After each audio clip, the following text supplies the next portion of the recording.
Well, it's Dick here with today's LifeApp. Hope you're enjoying these segments as we post them regularly on dickandjoan.com. Coming out of the beautiful Kootenays in the Kootenay, Columbia Valley behind me, and the beautiful view of the Rocky Mountains as well. I want to talk about having a healthy self-image, and I kind of touched on this in a previous LifeApp, but I believe it's a very, very important component to our overall success. Do you know that we filter everything in our life? That is information coming in and words that we speak going out. We filter through our own self-image. Many of us, if we've grown up in, the popular word nowadays is a dysfunctional home.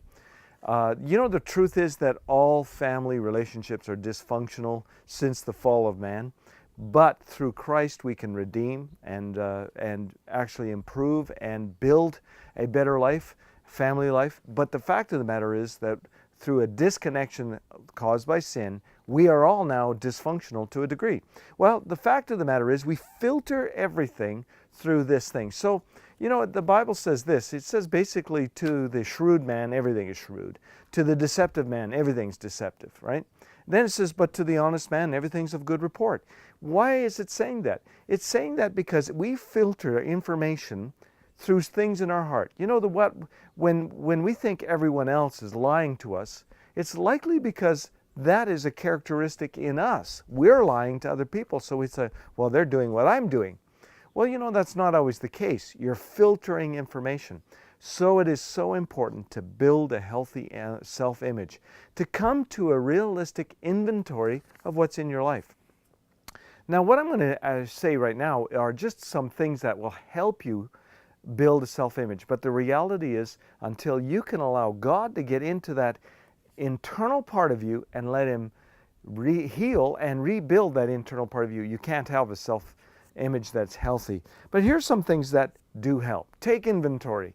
One of the ways you do that is you ask people. Your spouse will tell you, oh, yeah, this and this and this and this. If you're willing to receive the things your spouse will tell you, inventory is important because then we get a realistic view of what's happening in our lives.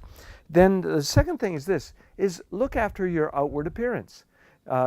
It's makeup, dress up, go up.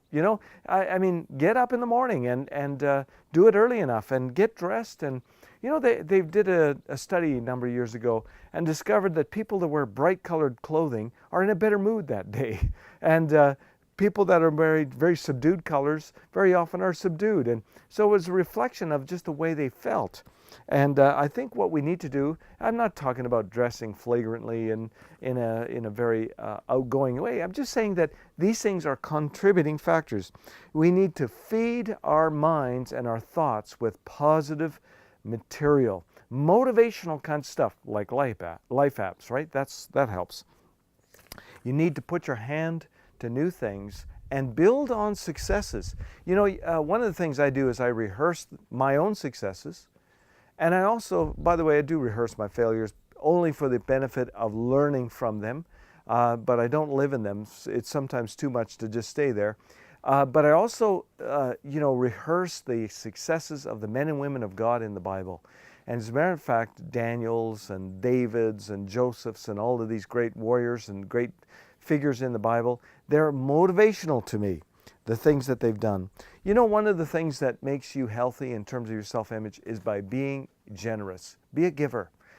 Nothing changes your view of yourself than being a person who gives. And associate with motivating people. Associate with people who are a success. We do tend to become like the friends that we associate with. Now, that doesn't mean we don't associate with those who are needy. No, it's just saying that we do need influences in our life that are positive. And of course, people who are successful and have a godly spirit, that are motivational, these are people that you want to hang around with. These are people you want to connect with. Certainly, I know some of those individuals from my life, and I really deeply appreciate them. So today's Life App, we're talking about a healthy self-image and the factors that contribute to that healthy self-image.